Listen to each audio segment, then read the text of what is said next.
Welcome everyone. Investment decision के question आपने try किए या नहीं किए, हो रहे या नहीं हो रहे, बताइएगा ज़रूर। आज हम बात करेंगे फाइनेंसिंग डिसीजन।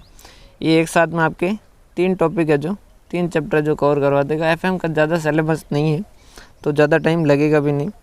आज हम इसका कॉन्सेप्ट पढ़ेंगे फाइनेंसिंग डिसीजन। देखो, जब हम बात कर रहे थे इन्वेस्टमेंट डिसीजन, तो वहाँ पर हम बात कर रहे थे कि हमारे पास पैसा पड़ा है, समझ पा रहे बात, और हमें उसे क्या करना है, इन्वेस्ट करना है। तो हम ऐसी जगह इन्वेस्ट करेंगे जहाँ से हमें ज़्यादा रिटर्न मिलेगा।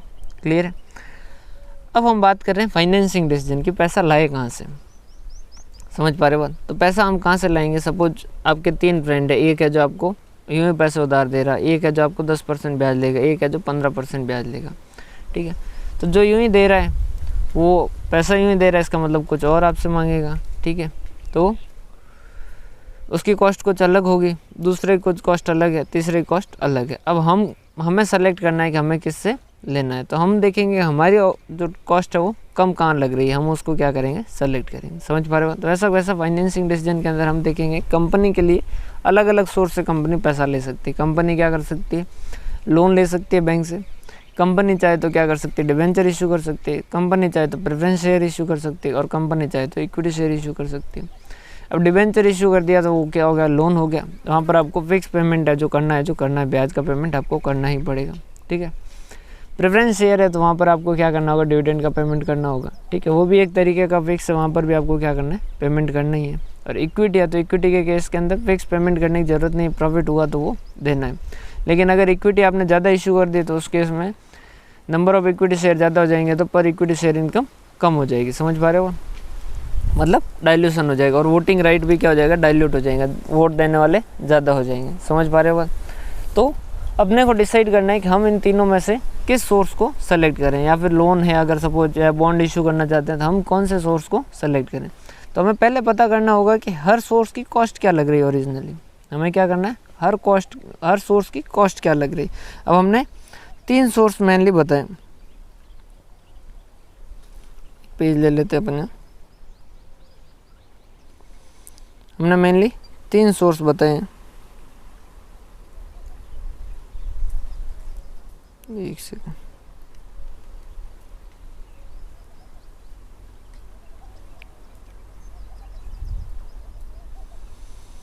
हमने 3 सोर्स बताए मेनली। ये मैं थोड़ा हटा देता हूँ ताकि अपने को लिखने की जगह मिल जाए। हमने मेनली 3 सोर्स बताए कि या तो हम क्या करें, डिबेंचर इशू करें, या हम प्रेफरेंस शेयर इशू करें, या इक्विटी शेयर इशू करें। तो तीनों के बारे में बात कर लेते हैं। देखो, सबसे पहले बात करते हैं हम डिबेंचर। तो डिबेंचर पे क्या करना होगा, आपको इंटरेस्ट देना होगा। तो क्या होगा, इंटरेस्ट का पेमेंट होगा। क्लियर है। बात करें हम प्रेफरेंस शेयर की, तो वहाँ पर हमें क्या करना होगा, डिविडेंड देना होगा प्रेफरेंस शेयर पे। क्लियर है, समझ आ रही बात। और वैसा अगर हम इक्विटी की बात करें तो वहाँ पर हमें क्या करना होगा, इक्विटी पे भी डिविडेंड देना होगा। अब सपोज 10% डिबेंचर है और 10% ही आपके पास प्रेफरेंस शेयर। आप चाहो तो 10% प्रेफरेंस शेयर इशू कर सकते हो, और आप चाहो तो 10% डिबेंचर इशू कर सकते हो। तो आप क्या इशू करना पसंद करोगे, जाहिर सी बात है 10%। क्यों सर, ऐसा क्यों, जाहिर सी बात क्या आपने इतना आसानी से कह दिया, जाहिर सी बात है डिबेंचर, ऐसा क्यों। देखो, डिबेंचर पे आप क्या करोगे, इंटरेस्ट का पेमेंट करोगे। क्या करोगे, इंटरेस्ट का पेमेंट करोगे। और इंटरेस्ट आपका क्या, एक एक्सपेंडिचर है। ऐसा कौन कहता है, ऐसा कहता है इनकम टैक्स। इनकम टैक्स कहता है कि इंटरेस्ट जो एक एक्सपेंडिचर है। तो इसकी वजह से आपका क्या होगी, टैक्स में इसका क्या मिलेगा, आपको बेनिफिट मिलेगा। टैक्स में इसका क्या मिलेगा, आपको बेनिफिट मिलेगा। सपोज आपकी टैक्स रेट है 30%।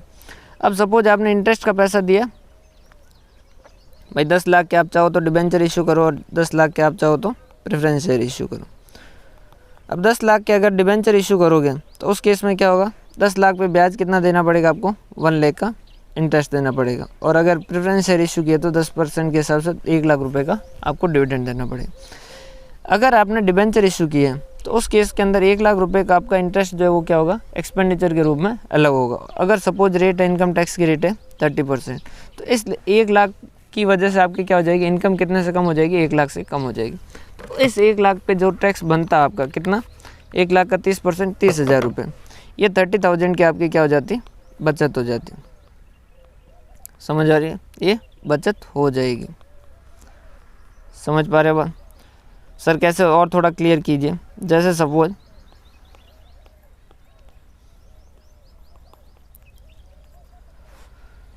ये दो सिचुएशन ले लेते हैं जिसके अंदर earning before interest and tax जो है वो, फर्स्ट केस ले लेते हैं कि डिबेंचर है, और सेकंड केस ले लेते हैं कि प्रेफरेंस शेयर है।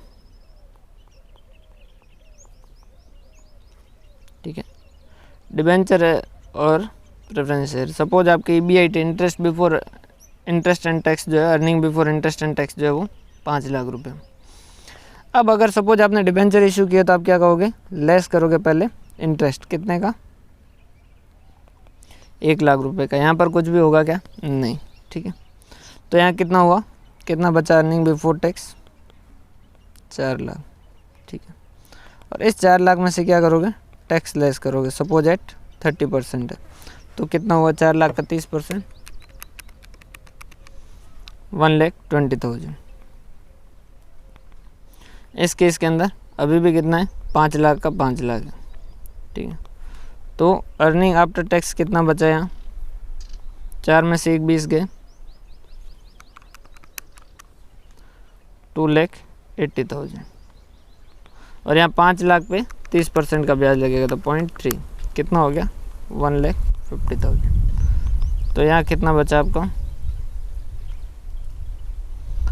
3,50,000। लेस क्या करोगे, प्रेफरेंस डिविडेंड। यहाँ एक अगर डिबेंचर इशू किए होते तो यहाँ तो सॉरी कितना होगा, 0, और यहाँ कितना होगा, 1 लाख। तो earning available for equity share holder यहाँ कितना बचेगा, 2,80,000, और यहाँ कितना बचेगा आपका, 2,50,000। समझ पा रहे हो?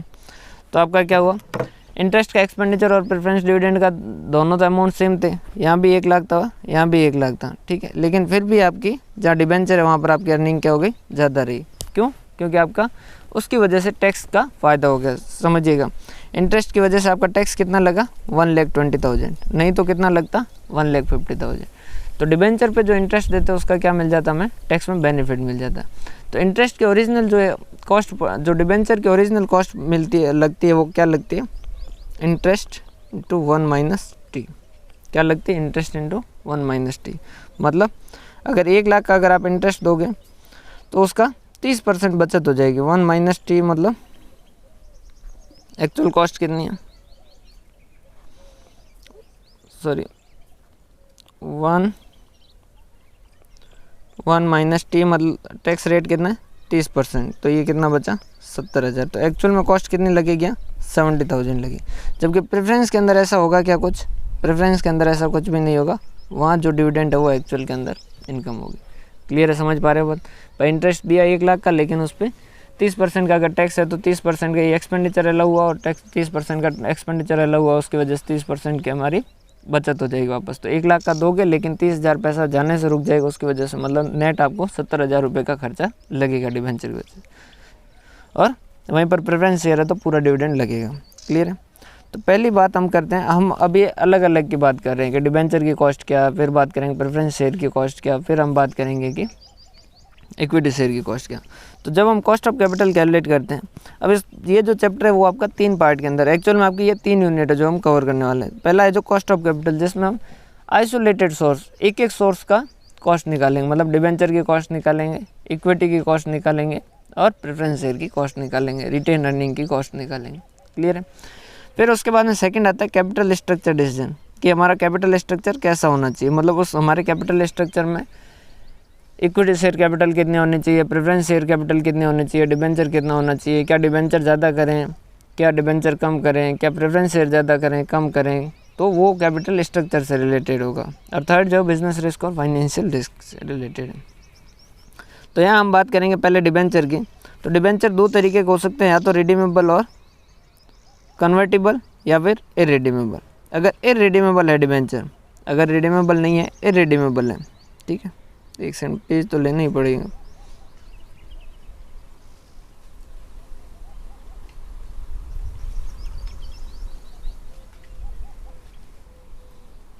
ये कहाँ चला गया?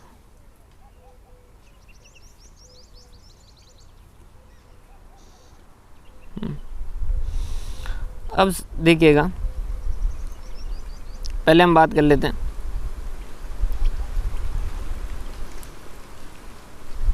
इररिडीमेबल, मतलब कि ऐसे डिबेंचर है जो कभी रिडीम होंगे ही नहीं, ठीक है। तो उस केस के अंदर अगर हम डिबेंचर की बात करें तो डिबेंचर अगर सपोज 100 रुपीज़ का है, ठीक है, इशू प्राइस है उसकी 100 रुपीज़, ठीक है, रिडम्पशन प्राइस होगी नहीं, ठीक है, और इंटरेस्ट रेट है 10%, ठीक है, और टैक्स रेट है 30%। और आपसे पूछा कि डिबेंचर पे कॉस्ट कितनी लगेगी, तो देखो आपको पता है कि आप डिबेंचर पे टोटल इंटरेस्ट कितना दोगे, 100 का 10%, मतलब कि कितना 10 रुपये, समझ पा रहे हो, ठीक है। लेकिन इसकी वजह से टैक्स में सेविंग हो जाएगी। टैक्स में सेविंग कितनी हो जाएगी, इस 10 रुपये का एक्सपेंडिचर अलाउ होगा और उसकी वजह से 30% हमारी बचत हो जाएगी, मतलब कि 3 रुपये की क्या हो जाएगी, बचत हो जाएगी। तो नेट कॉस्ट कितनी होगी, नेट कॉस्ट ऑफ डिबेंचर कितनी होगी, 10 माइनस 3 कितने, 7 रुपये, ठीक है। अब आपसे पूछा जाए कि भाई यहाँ तो इररिडीमेबल है, इररिडीमेबल है मतलब कि ये जो 7 रुपये इस साल दे रहे हो अगले साल भी दोगे, उससे अगले साल भी दोगे, और ऐसा करते जाओगे कंटिन्यूसली करते जाओगे, समझ पा रहे बात। मतलब कि फर्स्ट ईयर के एंड पे भी दोगे 7, सेकंड ईयर पे भी दोगे 7, थर्ड ईयर के एंड पे भी दोगे 7, फोर्थ ईयर पे भी 7, और ऐसा करते करते इनफाइनाइट पीरियड तक दोगे, कितने रुपए, 7 रुपये की कॉस्ट लगेगी। अब आपसे पूछा जाए कि इस सब की प्रेजेंट वैल्यू कैलकुलेट करो, इन सब की क्या करो, प्रेजेंट वैल्यू कैलकुलेट करो, इस डिबेंचर की P0 आज की वैल्यू कैलकुलेट करो। P0 मतलब कि आज की उसकी प्रेजेंट वैल्यू कैलकुलेट करो। तो कैसे कैलकुलेट करें, तो देखो मैंने एक लेक्चर दिया था शुरुआत के अंदर, कौन सा, बेसिक्स ऑफ फाइनेंशियल मैनेजमेंट। वो जो है उसके अंदर जो जो चीज़ें पढ़ी है ना, वो सारे के सारे फॉर्मूले जो है वो उसी से बने हैं। किस तरीके से, ये क्या हो गई, अगर इनफाइनाइट पीरियड और इक्वल अमाउंट हो तो उसको हम क्या कहते हैं, परपेचुइटी कहते हैं। और परपेचुइटी की प्रेजेंट वैल्यू कैसे कैलकुलेट करते हैं, हम कैलकुलेट करते हैं instalment divided by rate of interest. हम क्या करते हैं उसके बाद डिवाइड में क्या कर देते हैं, रेट ऑफ इंटरेस्ट करते हैं, ठीक है। और अगर आपको रेट ऑफ इंटरेस्ट पता करना हो, ठीक है, तो उस केस में आप क्या करते हो, इंस्टॉलमेंट, भाई ये अगर रेट ऑफ इंटरेस्ट को इस साइड में लाओगे तो प्रेजेंट वैल्यू क्या हो जाएगी, इसके डिवाइड में चली जाएगी, P0, ठीक है। इसकी आज की वैल्यू आपको पता है कि कितनी है, 100 रुपये, आज की वैल्यू इसकी कितनी, 100 रुपये।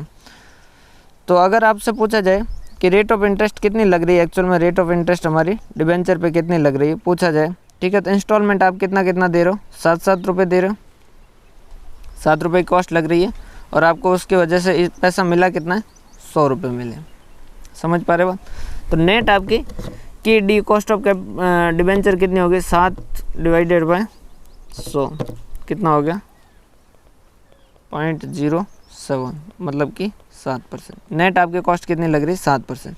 और आपको सीधा ये पता चल रहा है कि 100 रुपये पे कॉस्ट कितनी लग रही है, 7 रुपये लग रही है, मतलब कि 7% मिल रही है।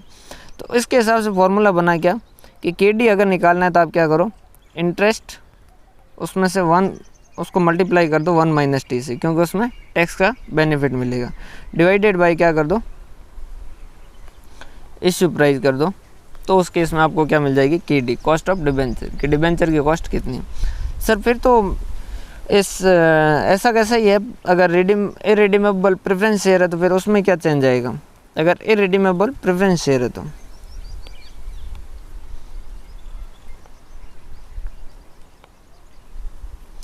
अगर इररिडीमेबल प्रेफरेंस शेयर है तो उस केस में क्या होगा, उस केस में क्या होगा, KP निकालना है, कॉस्ट ऑफ प्रेफरेंस शेयर।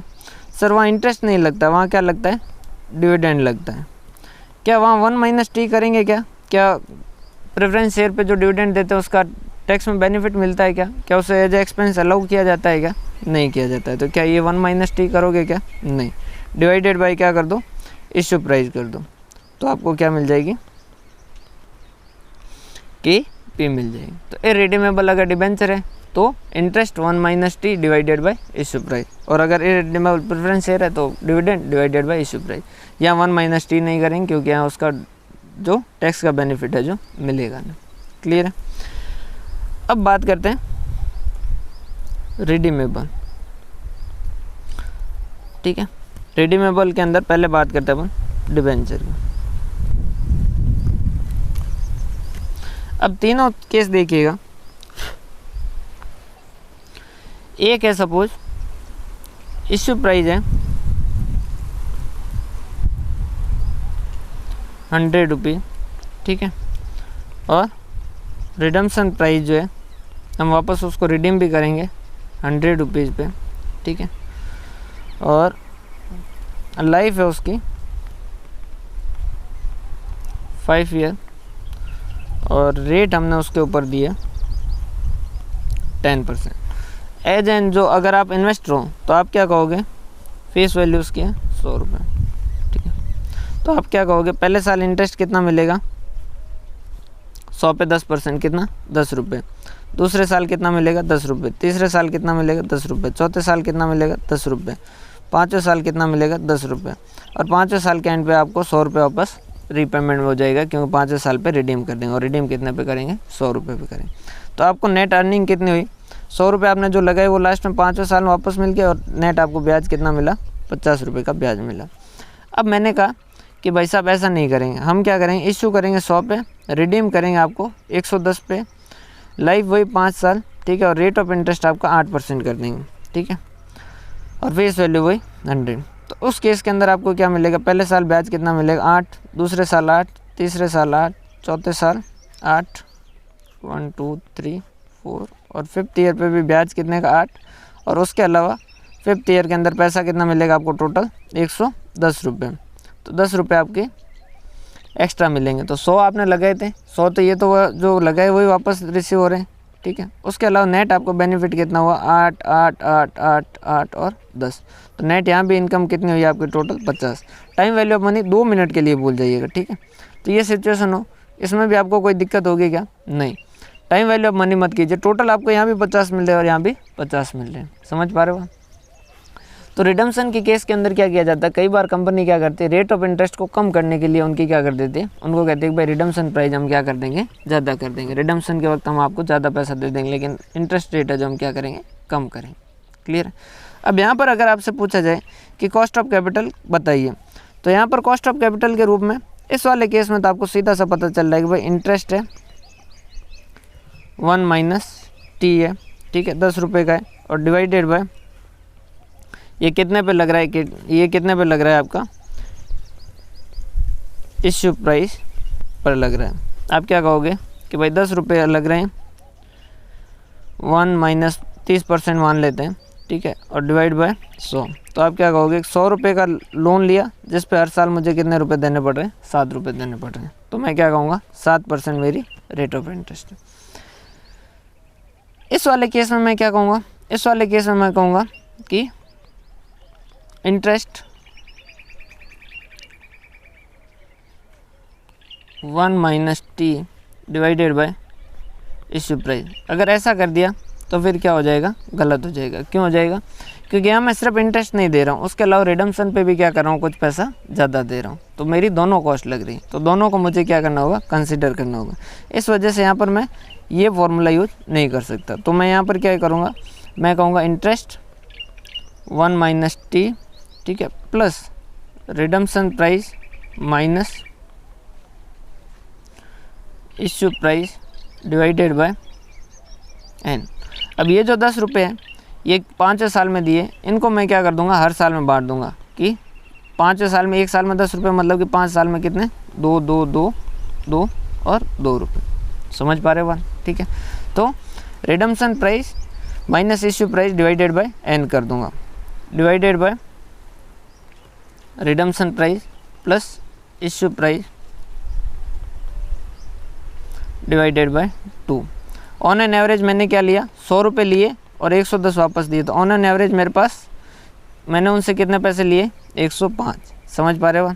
तो मैं क्या कहूँगा कि मुझे साहब हर साल कितना ब्याज देना पड़ता है, 8 रुपये ब्याज देना पड़ता है, जिसमें से 1 माइनस 0.3 का तो हमें टैक्स का बेनिफिट मिल जाता है। मतलब नेट हमें ब्याज की कॉस्ट कितनी लगती है, 8 × 0.7, नेट ब्याज की कॉस्ट लगती है हमें 5.6 रुपये। ठीक है, लेकिन इसके अलावा हर साल हम टोटल जो है वो 10 रुपये देंगे एक्स्ट्रा। समझ आ रही बात? इशू किया 100 पे और रिडम्पशन कर रहे हैं 110 पे, तो हम 10 रुपये एक्स्ट्रा देंगे, वो 5 साल में देंगे। मतलब हर साल कितना रुपये देंगे और एडिशनली 2 रुपये और देंगे। तो हम क्या कहेंगे, 110 में से 100 गए, ये 10 रुपये आपने ज़्यादा दिए 5 साल के अंदर। ठीक है, तो हर साल के कितने 2-2 रुपये आपने एक्स्ट्रा दिए, और आपने पैसा कितना लिया, 100 लिए और 110 वापस दिए। मतलब कि ऑन एन एवरेज आपने कितना पैसा उधार रखा है, 105। तो यहाँ पर क्या हो जाता है, 5.6 प्लस 2 रुपये ये कॉस्ट डिवाइडेड बाय 105। सर क्या ये एग्जैक्ट आएगी क्या? नहीं, ये रेट अप्रोक्सीमेट होती है, ये रेट अप्रोक्सीमेट होती है। सर अप्रोक्सीमेट क्यों होती है? क्योंकि यहाँ थोड़ा सा हम टाइम वैल्यू ऑफ मनी को क्या कर देते हैं, इग्नोर कर देते हैं। कैसे कि ये 10 जो है वो 5वें साल में मिल रहा है, लेकिन हम इसको क्या कर रहे हैं, हर साल में 2-2 रुपये बांट रहे हैं। लेकिन क्योंकि ये थोड़ा सा होता है, इसीलिए हम क्या कर देते हैं, ऐसा करके कर सकते हैं। तो यहाँ हमारा फॉर्मूला क्या बना कि interest 1 minus t plus redemption price minus issue price divided by n कर दो, और डिवाइड बाय क्या कर दो, redemption price plus issue price divide by 2 कर दो। ठीक है, ये इस तरीके से हो जाएगा। सर अगर रिडीमेबल प्रेफरेंस शेयर हो तो, अगर रिडीमेबल प्रेफरेंस शेयर हो तो सेम ही कहानी है। इंटरेस्ट की जगह क्या लगेगा, डिविडेंड लगेगा। ठीक है, डिविडेंड 1 माइनस टी करना है क्या? नहीं, क्योंकि उसका टैक्स का बेनिफिट मिलता नहीं। सर रिडम्पशन पे ज़्यादा देते हैं, उसका टैक्स बेनिफिट मिलता है क्या? नहीं मिलता भाई। ठीक है, same redemption price minus issue price divided by n. अगर रिडम्पशन ज़्यादा पे कर रहे हो तो उसका जितना ज़्यादा है वो क्या कर दो, हर साल में थोड़ा थोड़ा बांट दो, और डिवाइडेड बाय क्या कर दो, redemption price plus issue price divided by 2। तो ये फार्मूला आपको समझ आ गया होगा। तो इस तरीके से केपी है जो कैलकुलेट हो जाएगी, और इस तरीके से क्या हो जाएगी, केडी। तो अगर इरिडीमेबल है तो सिर्फ इंटरेस्ट का पैसा, और अगर रिडीमेबल है तो इंटरेस्ट के साथ साथ हो सकता है रिडम्पशन पे ज़्यादा भी दिया हो, तो उन दोनों कॉस्ट को कंसिडर कर दीजिए। ठीक है, और डिवाइडेड बाय आपकी एवरेज जो कॉस्ट है उसको कर दीजिए, और केपी है तो वहाँ इंटरेस्ट का बेनिफिट मिलेगा नहीं। सर ये तो बहुत आसान है, डिबेंचर का पता कर लिया हमने, इंटरेस्ट का पता कर लिया। ठीक है, तो इसको अपन यहाँ पर पढ़ लेते हैं। ठीक, रिडेम्पशन भी हो सकता है, और हो सकता है कि वो बाद में क्या हो, कन्वर्ट भी हो। और अगर कन्वर्ट होगा तो रिडम्पशन के अंदर तो पैसा देके ख़त्म करते हैं, और कन्वर्ट के अंदर क्या करते हैं, तो उनको वापस जैसे इक्विटी शेयर दे दिया, सपोज डिबेंचर का प्रेफरेंस शेयर दे दिया, तो जो प्रेफरेंस शेयर देंगे जितने अमाउंट का, तो वो क्या मान ली जाएगी, रिडम्पशन वैल्यू मान ली जाएगी। तो यहाँ पर क्या करेंगे, interest 1 minus t, redemption value minus net proceed upon n, redemption value minus plus net proceed upon 2। ये इस तरीके से के डी कैलकुलेट कर देंगे, और के पी के अंदर प्रेफरेंस डिविडेंड या 1 माइनस टी नहीं करेंगे, redemption value minus net proceed upon n, redemption value plus net proceed upon 2, और इरिडीमेबल है तो interest 1 minus t n p, और यहाँ प्रेफरेंस डिविडेंड अपॉन पी 0। ठीक है, अब क्वेश्चन आपसे पी 0 पूछे तो आप क्या कर दोगे, पी 0 इज इक्वल टू क्या कर दोगे, प्रेफरेंस डिविडेंड अपॉन के पी करके भी कैलकुलेट कर सकते हो। समझ पा रहे हो? ये एक फॉर्मूले से, फॉर्मूला एक याद करना है। ठीक है, और फिर आप उसमें से जो जो चीज़ें जो कैलकुलेट करना चाहो वो कर सकते हो। क्लियर है? ये तो हुई आपकी किसके बारे में बात, डिबेंचर के बारे में और प्रेफरेंस शेयर के बारे में, जो बहुत ईजी है। सर लोन अगर होगा तो लोन का केस कैसा होगा, सेम लोन या बॉन्ड जो है उसका केस कैसा होगा, सेम एज इट इज़ किसके, डिबेंचर के जैसे, क्योंकि वहाँ पे इंटरेस्ट का पेमेंट करोगे और उसका टैक्स में बेनिफिट मिलेगा। तो चाहे लोन है, चाहे बॉन्ड है, चाहे डिबेंचर, उन तीनों का केस क्या होगा, सेम होगा, कोई दिक्कत वाली बात नहीं। ठीक है, अब बात करते हैं इक्विटी शेयर कैपिटल। सबसे बड़ी प्रॉब्लम जो होती है कैलकुलेट करने में वो होती है KE, कॉस्ट ऑफ इक्विटी। क्योंकि कॉस्ट ऑफ इक्विटी जो है वो फिक्स नहीं है कि भाई आपको जैसे प्रेफरेंस पे तो आपको पता है कि 12% देना है तो 12% देना, बात खत्म। ठीक है, लेकिन इक्विटी ऐसा है जो बचा कुचा वो किसका है, इक्विटी शेयर होल्डर का, तो वहाँ फिक्स नहीं है। कई बार डिविडेंड आप क्या करते हो, अच्छा प्रॉफिट हुआ तो 50% भी दे दिया, और अगर नहीं हुआ तो 2% 3% ही दिया, और हो सकता है कि न भी दो। समझ आ रही बात? तो ये किस पे डिपेंड करता है, अर्निंग पे डिपेंड करता है। तो इनका पेमेंट जो है वो फिक्स नहीं है, इस वजह से इसकी कॉस्ट जो है वो कैलकुलेट करना भी थोड़ा मुश्किल होता है। अब आपको सोचिए एक जैसे कंपनी है जो टाटा कंपनी है, ठीक है, तो वो टाटा कंपनी अगर जैसे अपने इक्विटी शेयर और उनको कहा कि इक्विटी शेयर होल्डर को 10% डिविडेंड दे रही है, तो हम उसका शेयर खरीद रहे हैं सपोज इक्विटी का। अब एक और कोई लोकल कंपनी है, वो भी अगर अब 10% डिविडेंड देगी, तो क्या हम लोकल वाली खरीदेंगे या टाटा का खरीदेंगे? जाहिर सी बात है टाटा का शेयर खरीदेंगे, क्योंकि हमें फ़ायदा मिल रहा है। तो अगर लोकल कंपनी को अपना इक्विटी शेयर बेचना है तो उसे क्या करना होगा? लालच देना होगा। लालच कैसे देना होगा? उसे अपना डिविडेंड जो परसेंटेज है वो क्या करना होगा? बढ़ाना होगा। मतलब 10% की जगह उसे 12 या 13% करना होगा। तो इक्विटी पे जो डिविडेंड दिया जाएगा या कॉस्ट जो दी जाएगी, उसका जो रीपेमेंट होगा, वो इस बात पर डिपेंड करेगा कंपनी की गुडविल कैसी है, कंपनी की अर्निंग कैसी है, कंपनी का ग्रोथ प्रोस्पेक्टिव कैसा है। वो सारी चीज़ें हैं जो डिपेंड करेगी। अगर कंपनी का ग्रोथ प्रोस्पेक्टिव अच्छा है और वो आज कम भी दे रहा है, तो भी लोग उसके शेयर है जो खरीदेंगे। तो शेयर की, इक्विटी शेयर की वैल्यू जो है वो बहुत सारी चीज़ों पे डिपेंड करेगी। तो इस वजह से अलग अलग फार्मूले बने हुए हैं। पहला जो फार्मूला है वो है डिविडेंड प्राइस अप्रोच, और सेकंड जो है वो कैपिटल एसेट प्राइस मॉडल, ठीक है, और थर्ड जो है वो अर्निंग प्राइस अप्रोच। पहले हम इन दोनों को बात करते हैं, डिविडेंड प्राइस और अर्निंग प्राइस के बारे में। हम किसके बारे में बात करते हैं? डिविडेंड प्राइस और अर्निंग प्राइस के बारे में। कैसे फॉर्मूला बना ये समझिएगा। आपने जब परपेचुटी पढ़ा था तब आपने एक फॉर्मूला और पढ़ा था, ग्रोइंग परपेचुटी। इक्विटी तो कभी भी रिडम्पशन होगा नहीं, मतलब ये तो 100% क्या होगा, इनको तो अनंत काल तक इनको पेमेंट करना है, तो मतलब ये तो क्या होंगे? परपेचुटी वाला ही केस होगा, ठीक है। तो यहाँ पर जैसे जो भी केस होगा वो कौन सा होगा? परपेचुटी का टाइप का। या तो हो सकता है कि नॉर्मल परपेचुटी हो, या हो सकता है ग्रोइंग परपेचुटी। मतलब कि हम इस साल 2 रुपये डिविडेंड दे रहे हैं और हर साल 10% बढ़ा रहे हैं, तब तो ग्रोइंग परपेचुटी। और अगर हम इस साल 2 रुपये का डिविडेंड दे रहे हैं और हमेशा 2 रुपये का ही डिविडेंड देंगे, तो वो नॉर्मल परपेचुटी हो जाएगी। ग्रोइंग परपेचुटी की प्रेजेंट वैल्यू कैलकुलेट करने के लिए क्या कहा था? मैं ग्रोइंग परपेचुटी इसलिए कह रहा हूँ क्योंकि अगर उसमें ग्रोथ नहीं है तो ग्रोथ रेट की जगह 0 लिख देंगे। हम वहाँ पर प्रेजेंट वैल्यू कैसे कैलकुलेट करते हैं? वहाँ हमने ग्रोइंग परपेचुटी में हमने क्या लिखा था कि प्रेजेंट वैल्यू कैलकुलेट करने के लिए हमें क्या करना होगा? इंस्टॉलमेंट डिवाइडेड बाय क्या कर दो? Interest rate minus growth rate. Basic of financial statement के अंदर हमने इस चीज़ को पढ़ा था कि प्रेजेंट वैल्यू कैसे कैलकुलेट करते हैं? Instalment divide by interest rate minus growth rate. बस सेम उसी से फॉर्मूला बना है। तो इन्होंने क्या कहा कि इक्विटी की जो प्रेजेंट वैल्यू है P0, मतलब इक्विटी की जो प्रेजेंट वैल्यू है वो किससे डिसाइड होगी? इंस्टॉलमेंट मतलब डिविडेंड कितना देने वाले हो, D1 मतलब कि इस साल के एंड पे आप डिविडेंड कितना देने वाले हो, divided by interest rate. Interest rate की जगह यहाँ क्या जाएगा? कि cost of equity minus growth rate. समझ पा रहे हो बात? ठीक है। अब अगर सपोज आपको KE कैलकुलेट करना है तो क्या कर दोगे? KE माइनस G को इधर ले आओ और D1/P0 कर दो। KE कैलकुलेट करना है तो क्या कर दो? D1/P0 plus G। इधर माइनस है तो इधर आते से ही क्या हो जाएगा? प्लस हो जाएगा, ठीक है। ये फॉर्मूला किसने दिया? जिन्होंने कहा कि शेयर की जो वैल्यू है वो सिर्फ और सिर्फ डिविडेंड डिसाइड करता है। अब देखो इसके अंदर अलग अलग ऑथर जो थे उन्होंने अलग अलग अपने मत दिए, अलग अलग अपनी राय दी। किन्हीं ने, कुछ लोगों ने कहा कि शेयर की वैल्यू जो वो सिर्फ और सिर्फ डिविडेंड जो है वो डिसाइड करता है, और कुछ लोगों ने कहा कि डिविडेंड से फ़र्क नहीं पड़ता, जो टोटल अर्निंग है पर शेयर उसके हिसाब से शेयर की वैल्यू डिसाइड होगी। कुछ लोगों ने क्या कहा कि शेयर होल्डर को जब पैसा मिलता है उसके हिसाब से वो पैसा देते हैं, तो वो सिर्फ डिविडेंड को देखते हैं। और कुछ लोगों ने कहा कि भाई ऐसा नहीं है कि शेयर होल्डर जो है इतने बेवकूफ़ है कि उनको सिर्फ पैसा मिले उसी को देखें। उन्होंने कहा अगर सपोज शेयर है जो 10 रुपये कमा रहा है, ठीक है, और उसमें 6 रुपये का डिविडेंड दे रहा है, तो शेयर की वैल्यू जो है वो 10 रुपये के हिसाब से डिसाइड होगी। कुछ लोगों ने कहा सिर्फ डिविडेंड के हिसाब से। तो जिन लोगों ने कहा डिविडेंड के हिसाब से डिसाइड होगी उन्होंने क्या लिखा? D1। समझ आ रही बात? और जिन लोगों ने कहा कि नहीं अर्निंग के हिसाब से होगा तो उन्होंने क्या लिखा? E1, earning at the end of year 1 divided by KE minus G। और यहाँ पर KE क्या हो जाएगी? KE is equal to E1/P0 plus G।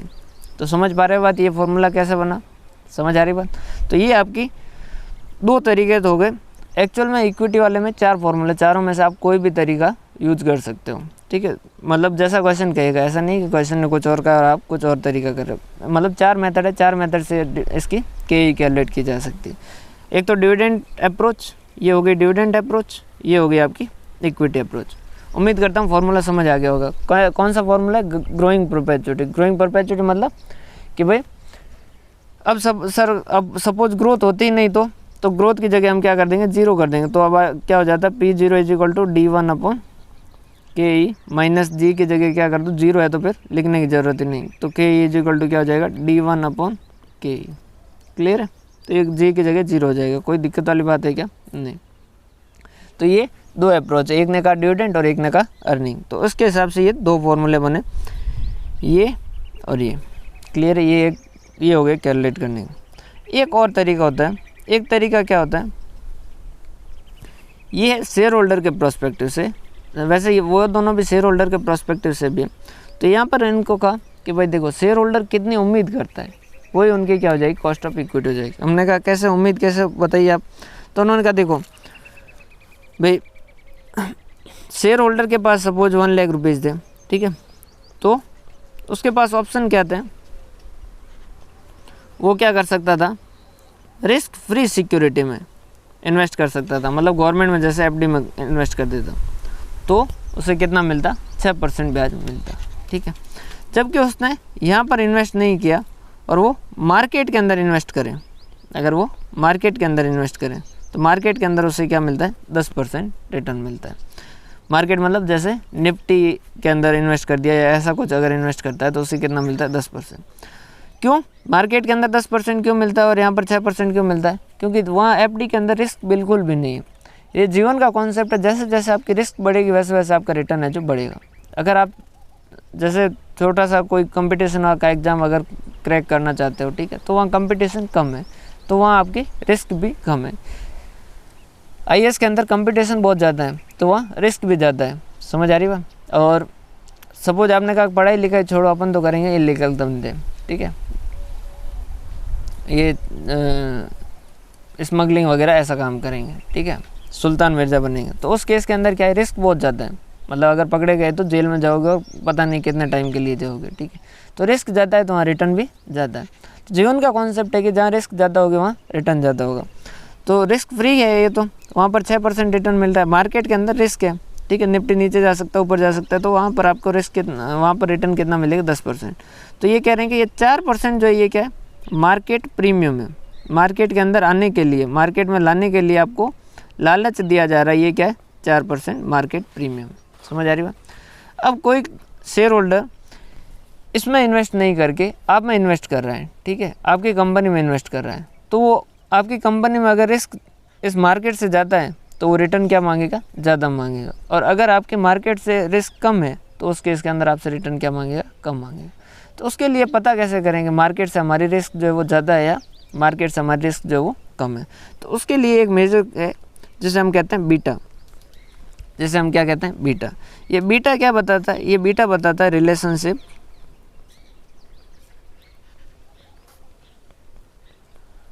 Between market and company. ये क्या बताता है? Relationship between market and company. मतलब कैसे sir relationship between market and company?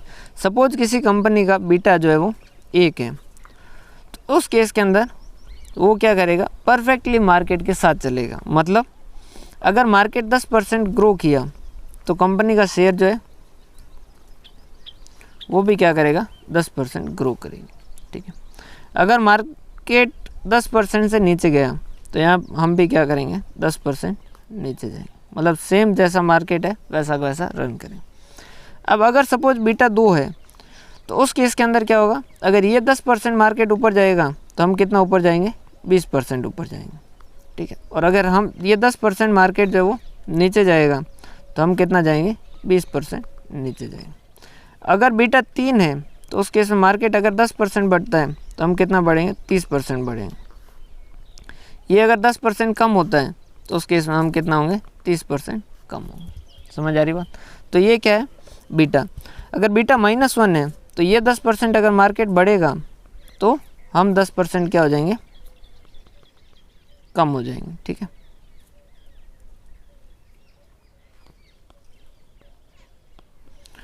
हम क्या हो जाएंगे 10% कम हो जाएंगे। और अगर मार्केट 10% कम हुआ तो हम क्या करेंगे 10% बढ़ जाएंगे। अगर माइनस है तो अपोजिट डायरेक्शन। सर ठीक है, समझ आया। बीटा आपने बहुत अच्छी बात कही, बीटा के बारे में बात की, ठीक है, सारी बातें की, लेकिन के ई कहाँ है? तो इन्होंने कहा बस इसकी मदद से आप के ई कैलकुलेट कर सकते हो। हमने कहा कैसे? तो उन्होंने कहा देखो, इन्वेस्टर है जो रिस्क फ्री में जितना उसे मिल रहा है रिटर्न वो तो मांगेगा ही मांगेगा, उसके अलावा वो मार्केट प्रीमियम भी मांगेगा। हमने कहा मार्केट प्रीमियम मतलब RM माइनस RF, मतलब कि 6% तो वो मांगेगा ही, उसके अलावा मार्केट में अगर 10% मिल रहा है तो ये 4% का प्रीमियम जो है ये भी मांगेगा। अब अगर कंपनी का बीटा ज़्यादा है इसका मतलब रिस्क ज़्यादा है, बीटा ज़्यादा है मतलब रिस्क ज़्यादा है। जैसे यहाँ 3 है तो मतलब ये अगर 10% से बढ़ा तो ये 30%, अच्छा लग रहा है, लेकिन ये 10% से गिरा तो हम 30% से गिरेंगे, मतलब रिस्क ज़्यादा है। क्लियर है? इस मार्केट प्रीमियम का बीटा से मल्टीप्लाई करोगे इतना पैसा वो मांगेगा। तो यहाँ पर इसको क्या करना होगा, आपको बीटा से मल्टीप्लाई करना होगा। मतलब फॉर्मूला कैसे बना, risk free plus beta RM minus RF। Clear है? समझ पा रहे हो बात? तो इस तरीके से ये थर्ड फार्मूला बना है जो कि CAPM method, capital asset value method, उसका फार्मूला बना है। ठीक है, तो ये थर्ड फार्मूला है RF plus beta RM minus RF। Is it okay? अगर रिटेन अर्निंग है, अब सपोज आप सोर्स आपको चाहिए, पैसा चाहिए, ठीक है, तो पैसा आप क्या कर सकते हो, या तो इक्विटी इशू करके कर सकते हो, या फिर आप प्रेफरेंस शेयर इशू करके कर सकते हो, या फिर आप डिबेंचर इशू करके कर सकते हो, या फिर आप चाहो तो क्या कर सकते हो, अपनी जो अर्निंग आपने जो कमाई है वो शेयर होल्डर को बांटने से मना करके आप क्या कर सकते हो, उसको रोक के अपनी कंपनी में लगा सकते हो। लेकिन क्योंकि शेयर होल्डर का पैसा अगर आप अपने पास रोक के रखोगे तो वो उम्मीद करेंगे कि आपसे आप उनको क्या करो, अच्छा कमा के दो। समझ आ रही बात भाई? जैसे शेयर होल्डर को देना था डिविडेंड, ठीक है, वो आपने नहीं दिया और वो आपने अपने पास रोका, तो उस केस के अंदर शेयर होल्डर कहेंगे कि भाई हमारा पैसा आपने अपने पास रखा तो इस पर कुछ कमा के दो। समझ आ रही बात? जाहिर सी बात है, मांगेंगे। ठीक है, तो रिटेन अर्निंग वैसे एक IAS में एक क्वेश्चन पेपर मैंने पढ़ा था, तो उसके अंदर क्वेश्चन था कि retain earning are free of cost और नॉट, कमेंट, और इसके ऊपर वो था टोटल 15 मार्क्स का क्वेश्चन था। तो मतलब वहाँ बताना था कि retain earning free of cost है क्या? नहीं, रिटेन अर्निंग कोई फ्री ऑफ कॉस्ट नहीं है। समझ आ रही बात? क्योंकि पैसा अगर आप इन्वेस्टर का पैसा रोक के रख रहे हो, वो उनको डिविडेंड के रूप में नहीं दे रहे हो, तो वो आपसे उम्मीद करेंगे, वो आपसे कहेंगे कि भाई इसके ऊपर कमा के दे, नहीं तो हमें वापस डिविडेंड के रूप में बांट दे। समझ आ रही बात? तो कंपनी अगर कम पैसा रोक के रखती है तो उसके ऊपर आप उनको कमाना पड़ेगा, तो उसके ऊपर कॉस्ट उनको पे करनी पड़ेगी। क्लियर? तो फॉर्मूले क्या है, सेम ही है, इसके अंदर कोई चेंज वाली बात नहीं। बस इसके और इसके अंदर एक फ़र्क है, यहाँ फ्लोटेशन F लिखा हुआ है, इस F का मतलब क्या, फ्लोटेशन कॉस्ट। यहाँ पर क्या होती है, इशू प्राइस होती है P0, मतलब जैसे इशू प्राइस 100 रुपये, जिसमें से 2 रुपये सपोज फ्लोटेशन कॉस्ट इशू करते वक्त लग जाते हैं, तो नेट आपके पास बचता कितना है, 98। तो यहाँ पर आप क्या करते हैं, फ्लोटेशन कॉस्ट हो तो लेस होगा, और यहाँ फ्लोटेशन कॉस्ट, क्योंकि रिटेन अर्निंग को कोई इशू करने की ज़रूरत नहीं है, तो फ्लोटेशन कॉस्ट लेस करने की ज़रूरत है नहीं। ठीक है, फ्लोटेशन कॉस्ट इफ़ एनी, ये नॉर्मली नहीं होता है, ठीक है, लेकिन अगर हो तो ये कम करना है। क्लियर है? बाकी फॉर्मूला जो सेम है। सर ये क्या है, रियलाइज यील्ड अप्रोच, ये क्या कहता है, P0 क्या होगा,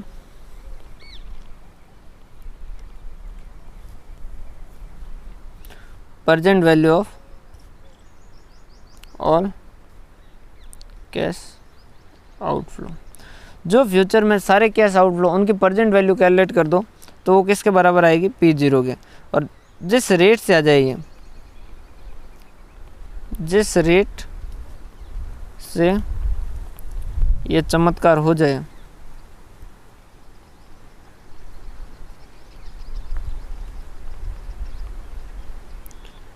वो KE होगी।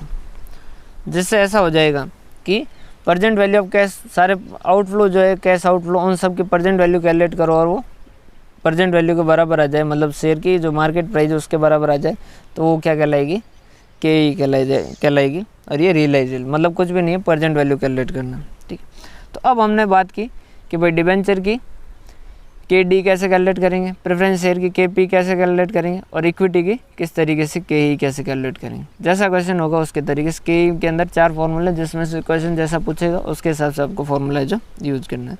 सर इतने फार्मूले याद करेंगे, अगर याद करने जाओगे ना तो बड़ी मुश्किल हो जाएगी एफएम के अंदर, क्योंकि बहुत सारे फॉर्मूले कभी याद नहीं कर पाओगे। आप अगर इनको समझ लोगे तो आपको याद करने की ज़रूरत ही नहीं पड़ेगी। समझ पा रहे हो? तो आपको बेसिक समझ आ गया होगा कि ये फार्मूला बना किससे। क्लियर है? इसीलिए मैंने बेसिक्स ऑफ फाइनेंशियल मैनेजमेंट के 2 लेक्चर है जो वापस रिकॉर्ड किए। मुझे पता है आपने वो फाउंडेशन के अंदर पढ़ रखे हैं, लेकिन ये पढ़ने ज़रूरी है, क्योंकि उसके बिना आपके एफएम में सारे फार्मूले याद करने पड़ेंगे। नहीं तो ये आपको पता चल गया कि ये फार्मूले किस तरीके से बने हैं, तो फिर आपको याद करने की ज़रूरत पड़ेगी नहीं। ठीक है। इसके बाद में एक कॉन्सेप्ट आता है weighted average cost of capital. अब आपने पता कर दिया कि के डी का कितना है, के पी कितना है, के ई कितना है, लेकिन आपको चाहिए कि टोटल जो कंपनी है उसका ओवरऑल कॉस्ट ऑफ कैपिटल कितना है, मतलब वो सारा पैसा मिला के जो लाए हैं उस पर कितनी कॉस्ट लग रही है। तो ये तो कुछ भी नहीं है, बहुत आसानी है। तो ये क्या कहते हैं कि ओ कहते हो weighted average cost of capital को क्या कहते हैं, ये कहते हैं कि k d into weight of d plus k p into weight of p plus k e into weight of e, ठीक है, plus k r into weight of r. मतलब क्या हुआ सर, ये क्या कहना चाहते हैं? जैसे देखो एक कंपनी है जिसके अंदर डिबेंचर जो है वो 1 लाख के हैं, ठीक है, प्रेफरेंस शेयर जो है वो 1 लाख के हैं, ठीक है, और ये सपोज 2 लाख कर दो, और इक्विटी शेयर जो है वो 2,50,000 के हैं, ठीक है, और के डी जो है वो 8% है, के पी जो है वो 12% है, ठीक है, और के ई जो है वो 16% है। तो उस केस के अंदर क्या कहोगे कि डिबेंचर पे कॉस्ट कितनी लगी? 1 लाख पे 8% मतलब 8,000, 2 लाख पे 12% मतलब 12 दूना 24,000, और 2.5 लाख पे 16% के हिसाब से 40,000। तो टोटल आपकी कॉस्ट कितनी लगी? 40,000 प्लस 24,000 प्लस 8,000, कितना हो गया? 72,000। तो आप क्या कहोगे? 72,000 की कॉस्ट लगी। टोटल आप कंपनी की कॉस्ट कितनी लगती है? 72,000। कितने पैसे पे? 2 लाख प्लस 2.5 लाख प्लस 1 लाख, 5,50,000 पे। तो आप क्या कहोगे? टोटल हमारी कॉस्ट जो कितनी लगती है? 72,000 लगती है। कितने पे? 550 पे। तो 100 पे कितनी लगेगी? ये रेट क्या हो गई? 72,000 डिवाइडेड बाई 5,50,000 इंटू 100, कितना हो गया? 13.09%। कितना हो गया? 13.09%। ये क्या हो जाएगी? के ओ। ठीक है सर, आपने ये फॉर्मूला क्या लिखा? कुछ भी नहीं, मैंने ये लिखा कि भाई आप वेट निकाल दीजिए। वेट कैसे? डिबेंचर कितना परसेंट है? 1 लाख है टोटल, 5,50,000 में से मतलब कितना परसेंट है? 18.18% है, ठीक है। प्रेफरेंस शेयर कितने के? 2 लाख के हैं, कितने में से? 550 में से, 5,50,000 में से। तो ये कितने? 36.36%। और इक्विटी शेयर कितने के? 2.5 लाख के हैं, कितने में से? 5,50,000 में से, मतलब कितना हो गया? 45.45%। तो आप सीधा क्या कर सकते हो? ऐसे भी कर सकते हो कि k d into weight of d plus k p into weight of p plus k e into weight of e. तो ये कैसे हो जाएगा? के डी कितना है? 8% है, जिसका वेट कितना है? 0.1818। के पी कितना है? 12 है, जिसका वेट कितना है? 0.3636। के ई कितना है? 16 है, जिसका वेट कितना? 0.4545। ठीक है, एक को परसेंटेज में रखिएगा और एक को परसेंटेज से हटा दीजिएगा ताकि आपको अमाउंट एज एग्जैक्ट मिल जाएगा। 0.1818 इंटू 8, ये हो गया 1.4544। 0.3636 multiply by 12 plus 4.3632 plus 0.4545 multiply by 16, 7.272। Number recall 13.9%, 09%। तो ये इस तरीके से ये weighted average cost of capital होती है। समझ पा रहे हो बात? तो ये weighted average cost of capital. तो ये इस तरीके से ये वेटेड एवरेज। सर ये क्या है, मार्जिनल कॉस्ट ऑफ कैपिटल। अगर आप अपना स्टैंडर्ड प्रोपोर्शन के अंदर आप जो चाहते हो, जैसे मेरी कंपनी में जैसे डिबेंचर तो 1 लाख के है, प्रेफरेंस शेयर जो है, मेरा डिबेंचर जो 18% है, प्रेफरेंस शेयर 36% और इक्विटी शेयर 45%। लेकिन मैं चाहता हूँ कि मेरे डिबेंचर जो 20% हो, प्रेफरेंस शेयर 30% और इक्विटी शेयर 50% हो। जो मेरा स्टैंडर्ड रेशियो है, जो मैं चाहता हूँ, उसके हिसाब से अगर मैं कि वो कैलकुलेट करता हूँ तो वो क्या कहलाएगी, मार्जिनल कॉस्ट ऑफ कैपिटल। तो कुछ भी नहीं है इसके अंदर भी फॉर्मूला तो वही होगा, बस इसके अंदर जो वेट है वो क्या होगा, स्टैंडर्ड वेट जो हम चाहते हैं। तो के D plus W D plus k p into W P के ई डब्ल्यू, ठीक है। लेकिन ये जो तीनों है ये क्या है, स्टैंडर्ड प्रोपोर्शन जो क्वेश्चन आपको देगा। अभी आपको थोड़ा बहुत समझ आया होगा ये कि मार्जिनल कॉस्ट ऑफ, लेकिन क्वेश्चन करेंगे तो समझ आ जाएगी, वहाँ क्वेश्चन आपको दे देता है। क्लियर। तो ये है आपके किस तरीके से आप ये के डी वगैरह के ई वगैरह ये चीज़ें जो कैलकुलेट करते हो।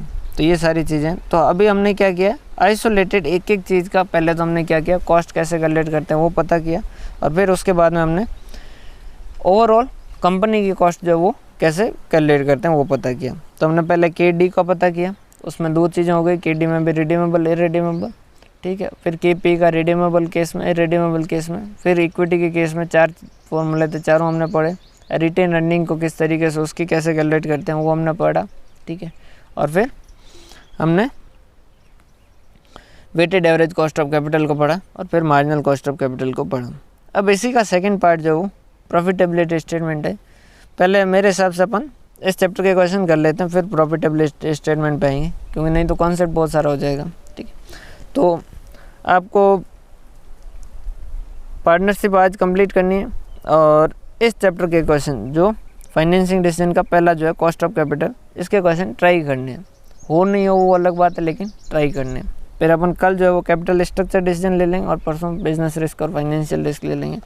तो आपकी एफएम काफ़ी कवर हो जाएगी, क्योंकि 3 टॉपिक ये हो गए और इन्वेस्टमेंट डिसीजन 4 ये हो गए। फिर अपना एक बचेगा डिविडेंड, और एक मैनेजमेंट ऑफ वर्किंग कैपिटल, और एक रिस्क एनालिसिस, ये अपने इस तरीके से बचे।